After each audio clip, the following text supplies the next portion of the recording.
বাংলাদেশ খেলাফত মজলিস ইনশাআল্লাহ অচিরেই তার নির্বাচনী পূর্ণাঙ্গ কৌশল প্রণয়ন করে, পূর্ণাঙ্গ কৌশল নির্ধারণ করে চূড়ান্ত সিদ্ধান্ত গ্রহণ করবে এবং নির্বাচনী সিদ্ধান্ত চূড়ান্তভাবে গৃহীত হওয়ার পরেই আপনাদের মাধ্যমে ইনশাআল্লাহ আমরা জাতিকে সে ব্যাপারে আমাদের সিদ্ধান্ত অবহিত করব ইনশাআল্লাহ।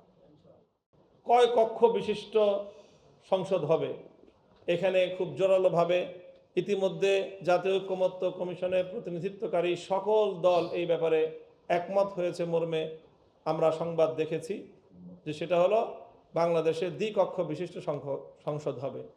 সেখানে উচ্চ কক্ষ একটা থাকবে, বর্তমান সংসদ নিম্ন কক্ষ হিসেবে দায়িত্ব পালন করবে। সেই জায়গায় উচ্চ কক্ষের সদস্য কতজন থাকবে সেটাও মোটামুটি ঐক্যমত্য হয়ে গিয়েছে ইতিমধ্যে। কিন্তু সেই উচ্চ কক্ষ কিভাবে নির্বাচিত হবে, উচ্চ কক্ষের সদস্যবর্গ, নিম্ন কক্ষ কিভাবে নির্বাচিত হবে, এই বিষয়গুলো এখনো পর্যন্ত কোনো সিদ্ধান্ত গৃহীত হয়নি। এখন উচ্চ কক্ষেও যদি আনুপাতিক হারে, যেটা বাংলাদেশ খেলাফত মজলিস তার প্রস্তাবনায় সুস্পষ্টভাবে উল্লেখ করেছে যে আমরা বর্তমান বিরাজমান নির্বাচন ব্যবস্থার মধ্যে পিয়ার সিস্টেম তথা আনুপাতিক হারের যে প্রস্তাবনা, দুটোর মধ্যে একটি কম্বিনেশনের প্রস্তাবনা আমরা দিয়েছিলাম যে আংশিক পিয়ার সিস্টেম বাস্তবায়ন করার মাধ্যমে বর্তমানে বাংলাদেশের রাজনীতির ক্ষেত্রে যে একটি শূন্যতা এবং দুর্বলতা সেটাকে যেন পূরণ করা হয়। সেক্ষেত্রে বাংলাদেশ খেলাফত মজলিসের স্পষ্ট প্রস্তাবনা ছিল যে আমরা এমন একটা বন্দোবস্ত চাই যেখানে এক বা দুটি দলের হাতেই বাংলাদেশের রাজনীতি যেন কুক্ষিগত না হয়ে যায়, তাদের হাতে বন্দী না হয়ে যায়, বরং সকল রাজনৈতিক দল এবং সংখ্যাগরিষ্ঠ মানুষের মতামতের যেন প্রতিফলন ঘটে। প্রচলিত বর্তমান বাংলাদেশের রাজনৈতিক বন্দোবস্তে অধিকাংশ জনগণের মতামত প্রতিফলনের ব্যবস্থা নাই, বরং এমনকি সংখ্যাগরিষ্ঠ ভোটদাতা, ভোট প্রদানকারী, ভোটাধিকার প্রয়োগকারী অধিকাংশ ভোটারদেরও বর্তমান বিরাজিত ব্যবস্থায় মতামতের প্রতিফলন ঘটে না। দেখা যায় যে যারা সরকার গঠন করে তারা সর্বোচ্চ 30 থেকে 35% ভোটারের প্রতিনিধিত্ব করছে, আর এর বিরুদ্ধে সরকারের বিপরীতে থাকে 65 থেকে 70% ভোটাধিকার প্রয়োগকারীর মতামত।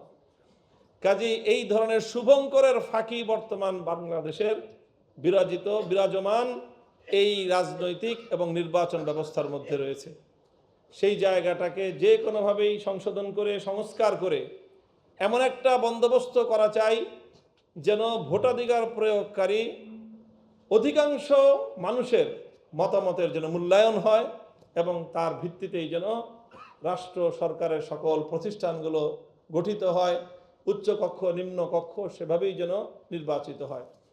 সেই জন্য আমরা বর্তমান প্রচলিত চলমান নির্বাচন ব্যবস্থার সাথে আংশিক পিয়ার ব্যবস্থার সমন্বয়ের প্রস্তাবনা আমরা করেছি এবং বিশেষ করে প্রস্তাবিত উচ্চ কক্ষে শতভাগ আমরা পিয়ার তথা সংখ্যানুপাতিক হারের যেই সংখ্যানুপাতিক হারে নির্বাচনের প্রস্তাবনা আমরা জোরালোভাবে জাতীয় ঐক্যমত্য কমিশনেও বলেছি এবং আজকের সংবাদ সম্মেলনের মাধ্যমে আজকেও আমরা তার পুনরাবৃত্তি করছি।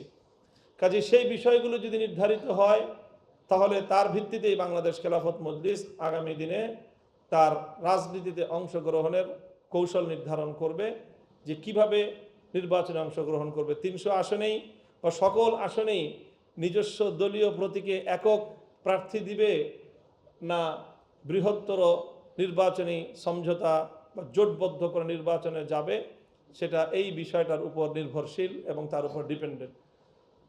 আমরা আশা করছি যে আগামী দিনে বাংলাদেশে সরকার প্রতিষ্ঠিত হবে, নির্বাচিত সরকার, জনগণের ভোটে নির্বাচিত হবে সরকার।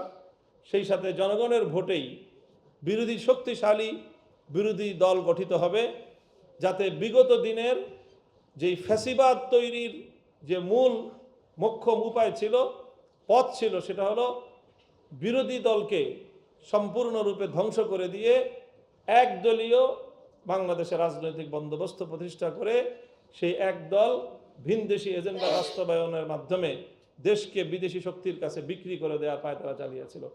বাংলাদেশ খেলাফত মজলিস দেশের স্বার্থে, জনগণের স্বার্থে আগামীর রাজনীতিকে দেশের পক্ষে, জনগণের পক্ষে, দেশের স্বকীয়তা, স্বাধীনতা রক্ষা করার লক্ষ্যে বাংলাদেশ খেলাফত মজলিস চায় যে আগামীর রাজনীতিতে সরকারের পাশাপাশি শক্তিশালী বিরোধী দলও থাকবে এবং তারা সরকারের গঠনমূলক সমালোচনার মাধ্যমে দেশকে সামনের দিকে অগ্রসর করার চেষ্টা চালাবে ইনশাআল্লাহ।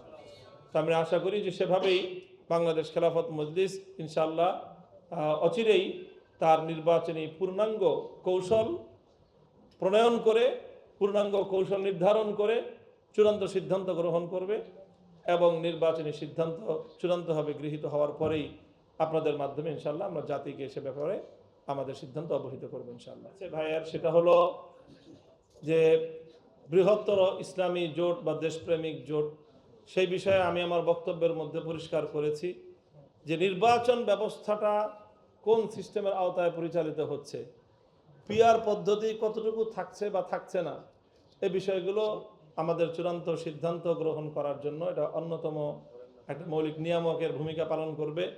সেটা চূড়ান্ত না হওয়া পর্যন্ত আমরা আমাদের দলীয় সিদ্ধান্ত চূড়ান্তভাবে ঘোষণা করতে পারছি না। তবে বাংলাদেশ খেলাফত মজলিসের রাজনৈতিক ঐতিহ্য হলো যে ইসলামী শক্তির ঐক্যকামী সংগঠন বাংলাদেশ খেলাফত মজলিস।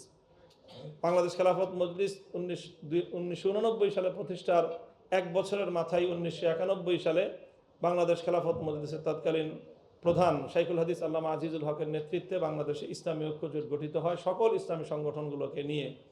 সেই থেকে দীর্ঘ পথযাত্রায় বাংলাদেশ খেলাফত মজলিস ইসলামী শক্তির ঐক্যকামী সংগঠন। কাজী এবারও আমরা বলছি যে যদি দেশের প্রয়োজনে এবং নির্বাচনী ব্যবস্থায় ইসলামী শক্তি ঐক্যবদ্ধ হয়ে জাতীয় নির্বাচনে অংশগ্রহণ করার প্রয়োজনীয়তা, অপরিহার্যতা থাকে, তাহলে বাংলাদেশ খেলাফত মজলিস ইসলামী শক্তির বাংলাদেশের রাজনীতিতে উত্থানকে দেশের স্বাধীনতা, সার্বভৌমত্ব রক্ষার জন্য অপরিহার্য মনে করে। সেই ক্ষেত্রে আমরা সে ধরনের সিদ্ধান্তই নিব। এর বাইরে স্থানীয় নির্বাচনের যেই কথা প্রসঙ্গ রয়েছে সেই ব্যাপারে বাংলাদেশ খেলাফত মজলিসের বক্তব্য পরিষ্কার যে এই বিষয়ে রাজনৈতিক ঐক্যমত ছাড়া কোনো সিদ্ধান্ত নেওয়া ঠিক হবে না।